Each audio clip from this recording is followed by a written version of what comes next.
How you doing, folks? You're watching Onward with Onrie. I'm your host, Kompan. Thanks for tuning in today. We're going to be talking right now about the mindset that the journeyman needs in order to progress with their vision.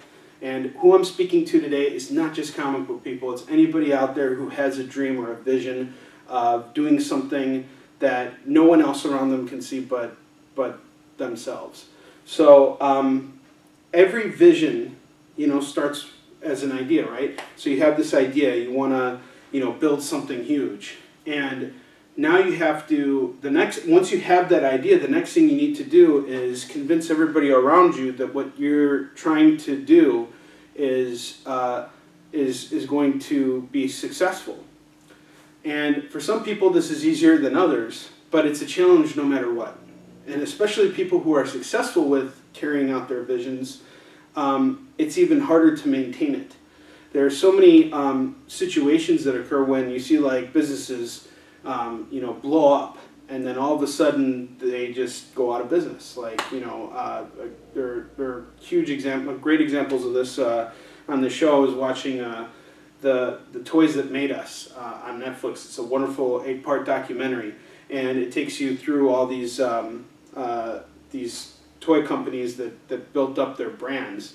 And there was a really great episode where they focused on He-Man and the Masters of the Universe, and how that started out as a concept and then blew up into this huge thing, and then it just died out. And that's something we'll get into much later about maintaining what you're trying to do. But when you have a vision, it all starts with that. So for me, for example, it was discovering Shin. And when I watched the TV show that inspired me to make the comic book, at first I was really intimidated to do this, to take on this undertaking, because I had only made one comic before. It wasn't very good. So I knew that I wanted to do something really great because I really loved the show so much, and I wanted the passion that I had for the show to hit my audience the same way. So it took me a long time to really kind of like think about how I wanted to do this. But it was essential. It was vital for me to do it right. I couldn't repeat the same mistakes I had learned before, or I had made before. But that's a good way of putting it. Every mistake is a lesson. So don't look at it as something like that you should regret. Happening to you, because it's inevitable. It happens to all of us.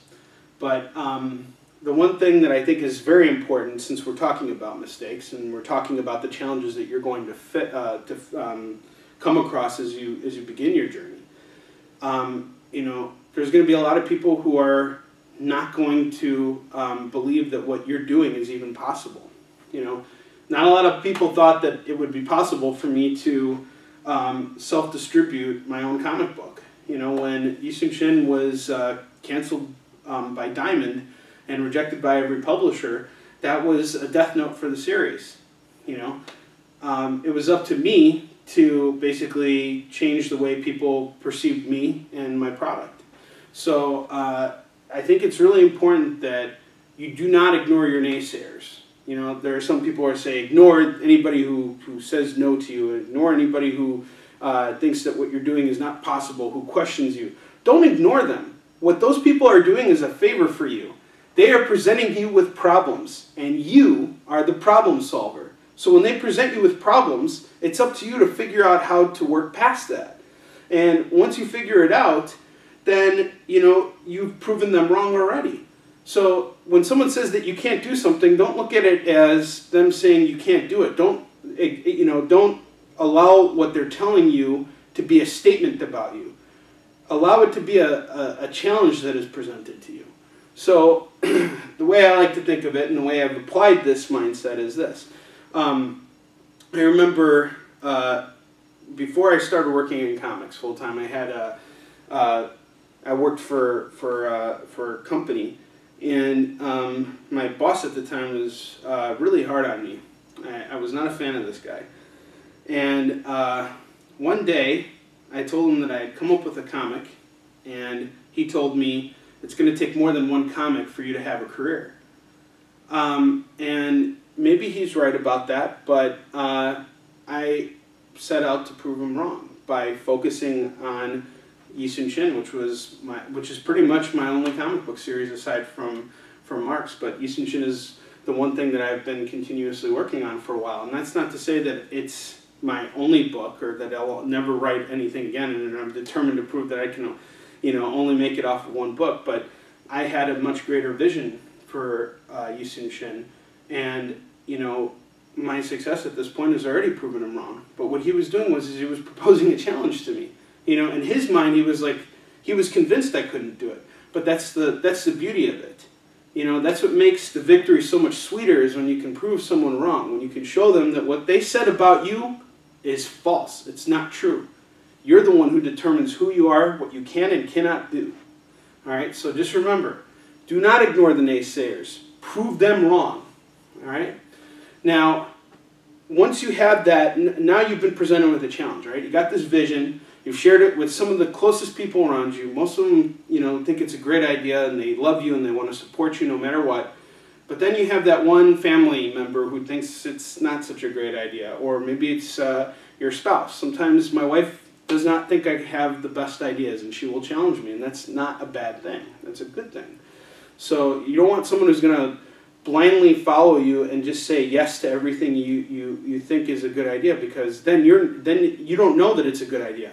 If someone is questioning you, it challenges you to make it better. This is one of the reasons why I love working with David Anthony Kraft on Yi Sun-shin, because we are constantly challenging each other. We're constantly trying to think of ways to make our story better. We don't just look at a scene, write out a script, and say, okay, this is it. Whatever happens, happens, And if we were working on much stricter deadlines, as Dak has pointed out many times, like if we were working on a monthly book and needed to get it out, there would be no time to think about this. We'd just keep pushing forward, and that would be it, because that's it. You don't have time to sit there and really meddle with every last detail. But in our case, we work differently, and part of what makes the process so exciting for me, part of what the reason why I love it, is because I get to put so much time into every single scene. And Dak and I just spoke about this a couple days ago. He's actually going to come on the show in 2 weeks, and we are going to be talking about that in much greater detail. But the reason why I bring him up here, because we're talking about the journeyman's mindset and what you should have in mind, is that you need to be ruthless, okay? And what I mean by this is, once you have a vision, it's up to you to make it happen. And you are going to need people to help you make it happen. You're going to need people in certain areas to come together and help you build this thing you envision, whatever it may be. Let's say you're putting on a play, you're going to need actors, and actresses. And you're going to need props. You're going to need all kinds of things, right? So it's not a one-man show. You're going to need people to help you. And regardless of everything, you can't always necessarily be that one-stop shop. At certain points, you're going to need to outsource and, talk to, if you're making comics, you're going to be talking to printers. You're going to be talking to freelancers. You're going to be talking to all kinds of people who can add value to your business, who can help make it grow. So it's very important that you are ruthless with who you choose to work with. What you settle for is what you deserve at the end of the day. And if that was something I had to learn by making mistakes. So when I made my first comic, I worked with people that I was friends with, and not necessarily who I felt could carry out the vision the way I saw it. Didn't mean that they were bad artists or writers. They just had their own visions, and it didn't line up with what I wanted to do. And I had to go through this process in order to learn that this was the case, because once I learned that lesson, I said to myself that I wouldn't make comics the same way again. I would only hire people that I felt were qualified, and I didn't care how long it would take for me to find those people, so long as I got them. And if I didn't learn that lesson, then I wouldn't be able to complain about the results, because what you settle for is what you deserve. If you're not going to put the time in to hire people who are as motivated and as driven as you are, you're just not going to get the results you want. You're going to see someone who's going to try and take the project away from you and carry out their own idea. Like, for example, I had a situation once where I was working with an artist, and we're working on a book, and I wanted to take it in one direction, and he drew something one way, and I wasn't really happy with it, so I asked him, I had some ideas and asked him to make fixes, and he said, no, I don't want to make these fixes. I think it should be this way because so-and-so and so-and-so. And we would constantly be arguing with each other until at one point I was just like, all right, you know, this isn't working out anymore. You know, this is going to make the product suffer ultimately. And a lot of people have to deal with these kinds of relationships. And when we're talking about business, if I were to define business to you, business, simply put in my mind, is the building and maintaining of relationships over a long-term period, right? Every time you make a sale, you're building a relationship with your customer. You're hoping that they will enjoy your product and that they will come back and buy from you again. And the same thing whenever you're putting on, let's say, a show or any other kind of thing. Whenever you present that, the product you present to your customer is a promise that this is the beginning of something great and that they owe it to themselves to come back to you. And you can only feel that certain when the vision that you have for your project comes out exactly the way you envision it.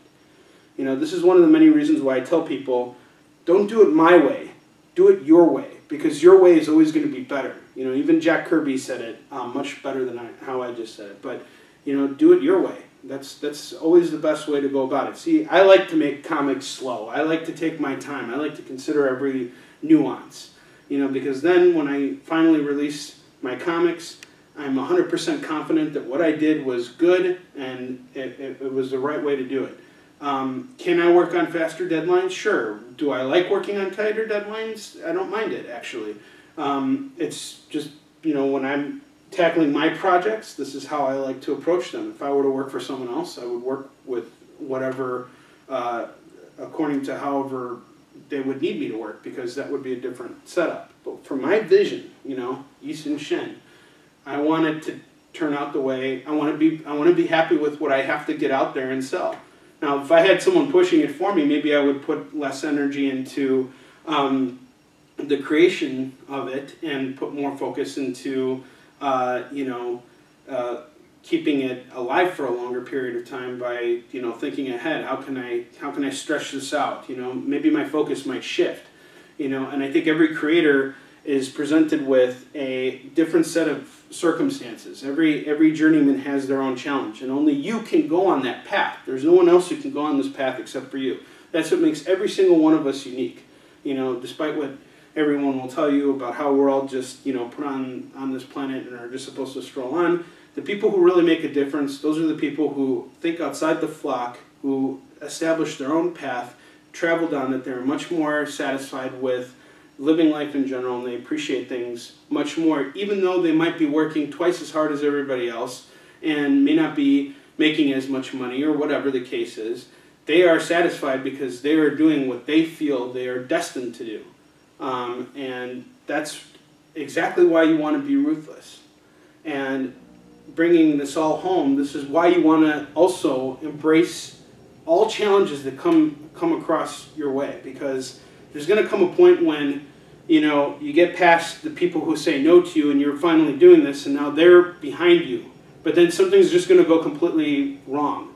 You're gonna come across financial problems. I've had this happen to me. In 2014, I was invited to Korea, and there was a documentary filmed about me. And I had all these publishing deals on the table. All these things were happening at once. And I was certain that I had finally arrived, that I had finally found a point where things were just, where it was going to be smooth sailing from here. Little did I know that the greatest challenge that I would ever face in my career to date was about to hit me. Because a month later, I lost my investor, all the publishing deals came off the table, people seemed to have forgotten that I existed completely, and I had nothing now except my own will and determination left. You know, like, I didn't have the comfort that I had before, and I also didn't have as many eyes on me, you know, because that's what happens. You get in the spotlight, you're there, and then all of a sudden the attention is put on someone else. Finding ways to keep yourself in the spotlight is extremely challenging. You have to put in a lot of work. You have to do something great. You have to force people to pay attention to you. How do you do that? You have to have that mentality of embracing challenges, because as the going gets tougher, so will you. You know, when you're presented with challenges that just like beat you down to your knees, that's excellent. That means you're going to get back up on your feet and you're going to be even stronger. So the next time you face a challenge like that, you'll just blow right through it. And you know, here's what happened. Once I got over, you know, all the negative feelings I had from losing my investor, losing all these publishing deals, you know, having a comic book that wasn't paying me any money, that I was just constantly investing into, I knew that my only answer was to turn to crowdfunding. And it wasn't an overnight process. I had to do a lot of research. I had to put a lot of time into it. And just like anything I do when it comes to producing comics or making trailers or marketing something or even selling at conventions, I had to put 100% of my effort into this. And I had to learn things, you know, because this was me stepping into a new domain. And I'm still not an expert on crowdfunding. I'm about to do my second campaign. And, you know, there's a lot I need to learn and build upon. You know, there's people who are in this business who are much more custom and acclimated to that, you know, platform and do very well on there. But I think for me, my journey is different, and in order for me to get to the point where they're at, I have to build my own, you know, I have to find my own path on the crowdfunding platform, and it is extremely challenging. You know, and to be honest with you guys, even after I finished my first Kickstarter, it wasn't as successful as I was hoping it would be. In my mind, I had this grand vision of raising $50,000, which would have been cool, but I only ended up raising about half of that, which is not too shabby, you know, at the end of it. And, you know, got me that publishing deal that I didn't have before. And it made me much stronger. It changed the way I was thinking. You know, like when I was presented with that challenge of how do I survive on my own like determination and my own will, it made me realize that I was asking myself the wrong question. You know, like how do I survive? Well, obviously, if you have determination, you have a desire, and you're willing to push forward with everything and go above and beyond. You know, looking at yourself constantly and looking for ways to improve upon yourself. Not criticize and demean yourself, but build yourself up, as I mentioned many times before. You know, having confidence is the key to everything. And once you fix those weak links in the chain, you're going to be stronger all around. You know, this is something that, you know, a lot of martial artists, a lot of like professional fighters try and do. They know they're good. You know, what they are looking for is ways to improve, to get better, you know, and they know that they have weaknesses. They know that there's some areas where they're not as strong as others. Everybody's got a handicap of some sort, and, you know, you find ways around it. You know, maybe if you're in boxing and you know you're not good at taking shots to the body, well, you know, you might start working on blocking a little bit more aggressively, or work on certain attacks so that, you know, that person who's going to throw that body shot doesn't even have a chance to do it because you're already on them, you know. And you know, it's looking for ways to constantly improve yourself, because you can't you can't, as much as we like to, many of us like to think that when we look at our own faults and our own shortcomings, that it's something that we automatically wish we could get rid of. You know, like we wish that we could not have to live with our own shortcomings.